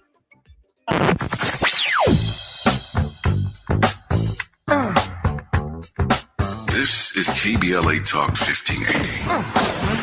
Talk radio. That's music to your ears. We're unapologetically progressive. KBLA Talk 1580. As we go a little something like this. Hey, it is me, D.L. Huger, and I am thrilled to be heard weekdays in my hometown on KBLA Talk 1580. So check out the D.L. Huger Afternoon Show weekdays from 2 to 4 p.m. exclusively on KBLA Talk 1580. We got a whole lot to talk about, let me tell you. That's on the real. Break out the champagne. Everybody get a glass. Tavis Smiley is now ranked number 16 nationally and the highest rated talk show hosted by an African American on the 2025 Talkers Heavy 100 list of the most important talk radio hosts in the nation. Last year, Tavis ranked number 33 and the year before, number 45. The Tavis Smiley Show has rapidly expanded its national syndication to now include nearly 50 radio stations across the country and counting. Congratulations, Tavis. Yeah. Are you ready to be a part of the conversation that will help shape our nation's future? Get ready to join us for the Left Coast Forum, Saturday, October 25th at LA Trade Tech, where progressive voices will come together to tackle the issues that matter most to working families across Los Angeles and beyond. From economic justice to climate action, from healthcare to housing, we're bringing together the brightest minds and most passionate advocates for real solutions and real change. With workshops, 2 major keynote addresses, and a closing reception with great music and good food. It's the Left Coast Forum, where your voice matters and your ideas take action. Saturday, October 25th at LA Trade Tech. Brought to you by KBLA Talk 1580 and the LA Progressive. The future won't wait, and neither should you. Mark your calendar now to be there and be heard. Stay tuned to KBLA Talk 1580 for more details. The following is a paid advertisement by Family Vacation Getaways with the purpose of soliciting sales of vacation ownership. For complete details, please visit fvgradio.com. If you want a 100% complimentary stay at a luxury resort in Cancun, airfare not included, then Family Vacation Getaways is your ticket to paradise. See website for complete details. We're giving away 5 days and 4 nights to the first 50 callers who can name an animal that lays eggs and is not a bird. An animal that lays eggs and is not a bird. Do you know it? Call now, 800-868-6431, 800-868-6431. You're also eligible for an exciting bonus vacation to Orlando, Florida for just $498. And don't worry about anything ruining your plans. We can extend your travel up to 18 months. Name an animal that lays eggs and is not a bird, and get a complimentary Cancun resort stay and an optional bonus vacation to Orlando for just $498. What are you waiting for? Call 800-868-6431, 800-868-6431, and give us your answer. The proceeding is not a contest and is a paid advertisement by Family Vacation Giveaways and not sponsored by this program or its affiliates. You're listening to Jesse Jackson Jr. on KBLA Talk 1580.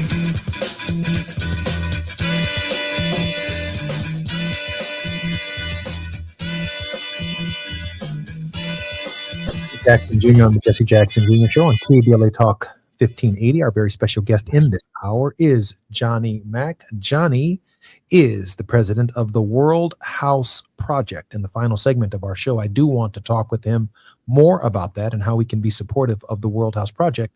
But in this deep conversation, Johnny, that we've begun, welcome forward to the Jesse Jackson Jr. Show. Thank you, Jesse. Johnny, I want to take my shot at the edifice. Dr. King, in a speech called How Should a Christian View Communism? Again, I'm coming at the edifice now. He says in the first chapter of that speech, first, communism is based on a materialistic and humanistic view of life and history. According to communist theory, matter, not mind or spirit, speaks the last word in the universe. Such a philosophy is avowedly secularistic and atheistic. Under it, God is merely a figment of the imagination, religion is a product of fear and ignorance, and the church is an invention of the rulers to control the masses. Moreover, communism, like humanism, thrives on the grand illusion that man, unaided by any divine power, can save himself and usher in a new society. Cold atheism, wrapped in the garments of materialism, communism provides no place for God or Christ. So let me be clear, I am not a communist. And then increasingly amongst young people, there are these labels being thrown around in the modern democratic politic, democratic socialism. Some would argue that Jesus of Nazareth himself was a democratic socialist because the love your neighbor as yourself, taking into account their material needs, is a concern for both self and neighbor that establishes some form of equal justice between the two. No one goes to bed hungry tonight. No one goes to bed without a bed. No one goes to bed without a roof over their head. Now, I'm not a democratic socialist because I do believe in free enterprise. And I do believe that certain innovation and the uniqueness of what I bring to the table makes me, yes, social in my interaction because of my faith, but it leaves enough room for me to be unique in my own inventions and my own thinking and what God has given me or given you or given any one of us as a unique gift. So we're not just part of a commune or of a group whole. We do have these individual talents, right? So democratic socialism doesn't completely work for me, but I am a constitutionalist. I do believe that if we live under a constitution that guarantees everyone the right to clean, safe, and sustainable environment, the right to decent, safe, and affordable housing, the right to health care of equal high quality, the right to an education of equal high quality, equality for women, that I can accomplish all of the above under a constitutional government without the labels of being called something I'm not and still being true to my God and to myself. Johnny, I think that I've just restructured the social edifice. Well, it's certainly one worldview, isn't it? It is a worldview. Yes. In fact, communism, democracy, socialism, these social orders are really the edifice and how we structure them. Every ideology, Jesse, is rooted in some basic set of values. And for me, it is not so much the ideology, whether you call it communism or socialism or capitalism, which is an economic system. Communism is both a social political system and maybe arguably a economic system. But it's definitely not a religion. It does not believe in God. Well, perhaps so. But here's the point that I'm taking too long to make. These are all rooted in some values. And when I think about King, yes, again, he was a man of faith, deeply, deeply a man of faith, and a believer in the Christian ethic. When King calls for a restructuring of our social order, what he calls for is a revolution of values. I mean, think about that. When he talks about the true compassion of flinging a coin to a beggar and making obsolete the edifice that produces beggars, he looks to values, a revolution of values. And so what are those values? Are there values, Jesse, that are common across ideologies, across religions, that we can all subscribe to, irrespective of our religious, social, political orientations? For me, the genius of King was seeing through all of the fog of different points of view about religion and social order and social proclivities, and finding the common denominator that brings all humanity together. I'd like to strike the balance, Johnny, because, you know, there's a part of me on the inward journey that would have me standing in the middle of an airport with a little gold outfit on and some tied up sandals, playing a tambourine and singing Hare Krishna songs. The inward journey can lead there, right? Or I could be in the seated pose position and in a yoga studio all day, engaged in an inward journey. But, you know, there are some things in this journey that require my inward journey to become at some point in time an outward expression. And I conduct it, or I try my best to conduct it on the high plane of spiritual discipline, to take action, to do something about bending the arc. Because of course there are extremes in this. I mean, I can't fault a priest who wants to spend their entire life in a church, or in a or a sister who wants to spend their life in a convent and engage in an inward journey. But, you know, when you step out here in these streets, there is something else going on, and it does require an engagement with your neighbor. You don't get to hide from your neighbor. You have to engage them. How do you ever know what kind of condition that they're suffering under or what they're going through without that engagement? And so beyond the inward reflection, which is one extreme, there is a synthesis and a hybrid, Johnny, that says, I'm going to stand up for Rosa Parks today. I'm going to fight for Breonna Taylor today. I'm not going to let the injustice that is in front of me get away from me today. I am going to take a stand. I'm going to help this person that I see, and that there is a fulfillment in my own destiny in the action that I took to help them. Yeah. And again, Jesse, you argue that inward reflection ought to drive us. Indeed, as we go throughout our busy days, Jesse, one wonders how much time is given to inward reflection. As we lay our heads on a sleepy pillow at night, yes, we might take a moment to reflect on the day that has just passed, or the one that is yet to come. But I'm also reminded that we act in accordance with the truth as we perceive it to be. That is, what is inside of us, how we feed our thoughts and our minds, becomes the fodder that burns, the engine in our lives for that active outward work that you were just talking about. And so what is it that we are feeding our minds with? And how are we acting when we're not consciously reflecting inwardly? As a man thinketh in his heart, so is he. So what are we feeding? And how are we feeding those inward thoughts? Well, they're hungry. I do know that they need to be fed, and I do know that they need to be processed, and I do know that we need to do something.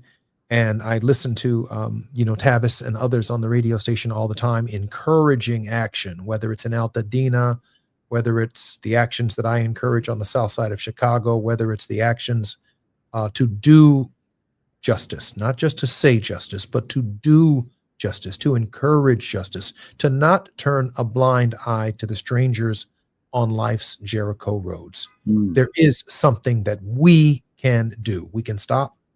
We can be patient. We can be compassionate. We can be empathetic. And being an empath is different than being a sympath. Empathy means you give of yourself. Sympathy means it's something that we acknowledge, but we keep it moving. I'm Jesse Jackson Jr. When we come forward, we're going to learn more about the World House Project from Johnny Mack. While you're stuck in traffic, we can at least bring you up to speed on the news of the day. You're listening to Jesse Jackson Jr. only on KBLA Talk 1580.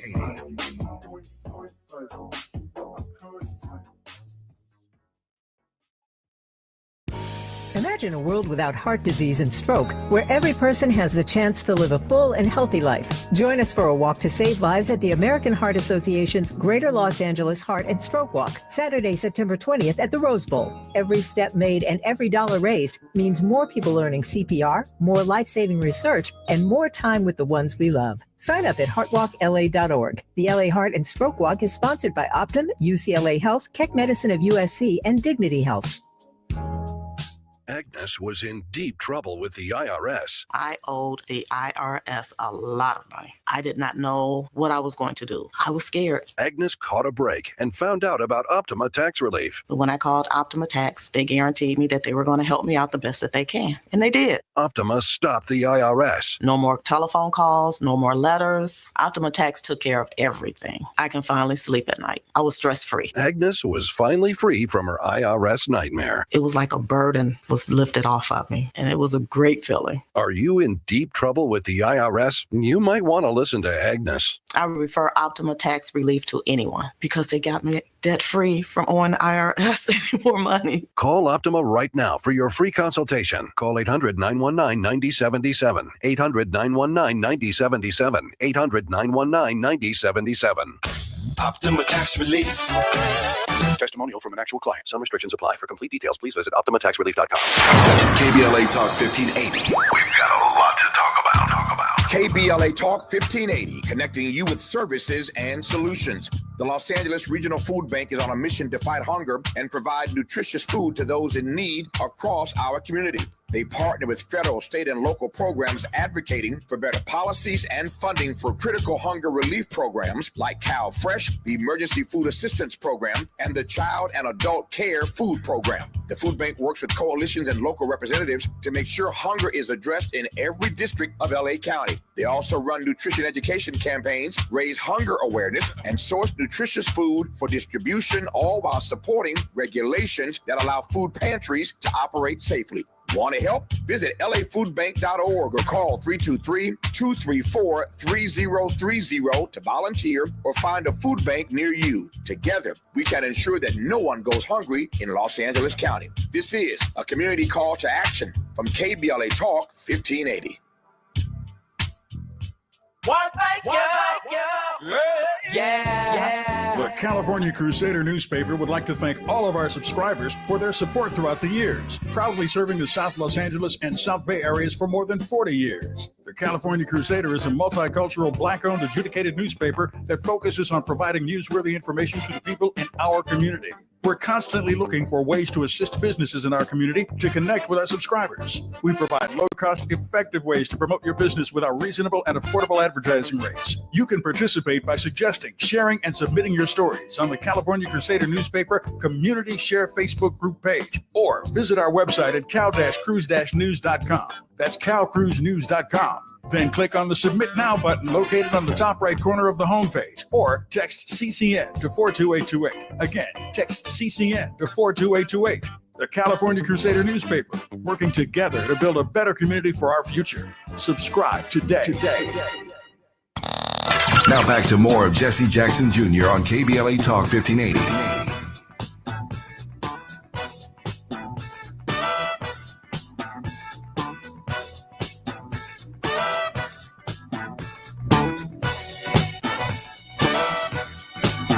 Dr. Johnny Mack is our very special guest in this hour on the Jesse Jackson Jr. Show. I'm Jesse Jackson Jr. on KBLA Talk 1580. Johnny is the principal and managing partner of the Johnny Mack Group, LLC, and the founding director of the World House Project. Johnny has dedicated his entire life to fulfilling this aspect of Martin Luther King Jr.'s work, which is to reshape the social edifice upon which our value systems are created. Johnny, welcome forward to the Jesse Jackson Jr. Show. Always good to be here. Thank you, Jesse.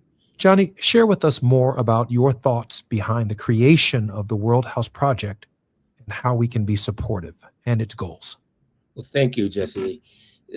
The World House Project obviously is rooted in King's vision of the World House and his admonition that we have to find ways to live together as brothers, and we'll add sisters here, or we would perish as fools. And living together in peace is what King had in mind. And so the question is, how do we do that? King did give us some mile markers and roadmaps. And as he stood the mountaintop and looked over, I believe not only did he see the promised land, but he saw this completed world house that we are now called to construct. And so the World House Project is actually a international non-governmental organization that was launched from Stanford University. Dr. Claiborne Carson and I collaborated at Stanford, where he, of course, was the director at the request of Mrs. Coretta Scott King of the King Papers Project. And I met Clay when I was at the King Center, where I served there for 6 years as its chief financial officer and chief administrative officer, eventually. But Clay and I organized this program at this Freeman Spogli Institute at Stanford, where we taught, researched, and wrote about King's ideas of nonviolent social change and social movement, and of course, the World House. I launched the program from Stanford as this international NGO. And what do? The World House Project is a gathering of individuals, groups, organizations who subscribe to King's call for living in this world house as brothers and sisters, and doing those things that create this idea of a safe place, of a place where we can all live together in peace. And so it's a gathering of activists, of academics, scholars, elected officials who do several things. There are 3 fundamental program pillars of the World House.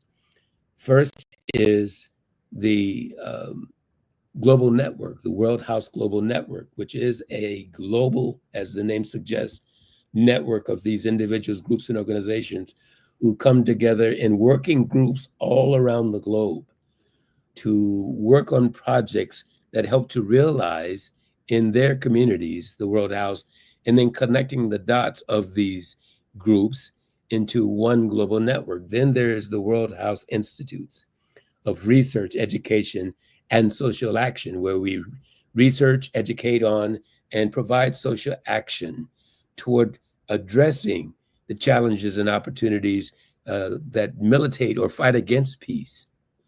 And then the third pillar is the World House Forum, which is a biannual gathering. If you think about Davos and the World Economic Forum, it's a gathering every other year of these groups of this network who come and meet in plenary session to discuss world challenges and opportunities. In between those years, Jesse, the World House Project holds regional conferences. In fact, I fly to the DRC, to the DR Congo next week to hold one of those conferences. There, we'll have Martin Luther King III, who will speak at this conference. The president of the DR Congo, President Tshisekedi, will host us in the DRC for this event. We'll also be in Kenya and then to Somaliland before this particular trip is over, fostering this work of the World House. We'll hold conferences in Mexico, Delhi, Kenya, London, here in Atlanta, in 2026. And we'd welcome your listeners to join us at the World House Project. They can find us at theworldhouseproject.org. Once again, if I may, Jesse, our website is theworldhouseproject.org. Is there a phone number, Johnny, that connects us to the worldhouseproject.org? There isn't a phone number, no. Okay. But again, you can find us at that website. Okay, and we can also provide donations and financial support to your efforts as well. At theworldhouseproject.org. You can get all the information about our work. We're a nonprofit, a tax-exempt organization, and we would welcome your reaching out to us. You want to talk to us, email us. You can email director@theworldhouseproject.org or info@theworldhouseproject.org. And we would be delighted to respond. Thank you, Johnny. I wanted to take that moment, and I'm going to do it semi-regularly on the show, because I want you to understand, particularly our brothers and sisters who are within the reach of our voices, that our conversations are more than philosophical. That Johnny's out here in the world. He is traveling the world, identifying people and working with people who share a common vision that our King left us. It might be, which I think we heard in the first hour, easier to do in some other parts of the world than it actually is here in the United States at this particular hour. But our King had that kind of reach. The global consequences of Dr. King's voice, of his message, of his love and his ministry are so profound and so extraordinary that while we may be used to our guy, Dr. King, locally, around the country, around the world, he is profoundly revered as being a turning point in human understanding. And I can't say enough about that. I had a guest on our program yesterday, Dr. James Zogby, and we were talking about the Gaza and Israel, and we were talking about the Middle East generally, but more specifically that conflict. And I raised this question: why has the region not produced another Dr. King? Why is there no one who, Johnny, is risking for peace? Why is there no king force emerging out of the Gaza and out of the West Bank? And given the history of Israeli oppression, quite frankly, throughout the history of Jewish people, why have they not produced a new Moses? So these leaders come from a particular oppressive context. And that's really what Howard Thurman meant when he said that we were a people whose backs were against the wall. And certainly Jesus of Nazareth came into the world recognizing that he was born too with his back against the world. Johnny, we have about a minute and a half left. A word of hope. Yes. Jesse, I do think that the world still produces kings and Gandhis and Mandelas. They produce Coretta Scott Kings still. Yes. And I think that the spirit of those individuals can be found in the work of so many young who are finding their way, and who, as John Lewis said, who are getting in the way, getting into trouble. I think the diffusion of communications is part of the problem, that we don't focus singularly in the way that technologies caused us to do in our past.